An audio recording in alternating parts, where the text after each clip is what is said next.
అరుణాయిచ నమ శంగాయిచ పశుపతయేచ గొప్ప పద్యం రాశావు అని పోస్తుంటే శివుడు బిక్క చచ్చిపోయి అలా ఉండి అభిషేకం చేయించుకుని, నువ్వు పెట్టకపోయినా నేను పెట్టాలిగా, ఇంకా తిను. ఓం ప్రాణాయి స్వాహ, ఓం అపానాయి స్వాహ, ఓం యానాయి స్వాహ అంటుంటే ఆయన లేచి అన్నాడు, ఎందుకయ్యా అంత కోపం, ఏమైంది అక్కడ అన్నాడు.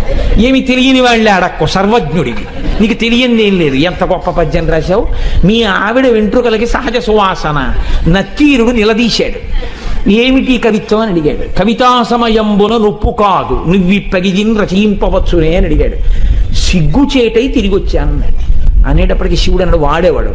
ఈశాన సర్వ విద్యానాం ఈశ్వర సర్వభూతానాం బ్రహ్మాధిపతిర్బ్రహ్మణోధిపతిర్బ్రహ్మ శివోమే అస్తు సదాశివోం. సమస్త విద్యలకు అధినాథుణ్ణి నేను ఇంతపాటి లేశమైన కవిత్వం ఇస్తే పలుకుతున్నాడు నత్తీరుడు. నేను రాసినటువంటి కవిత్వంలో తప్పు పట్టగలిగిన మొనగాడా?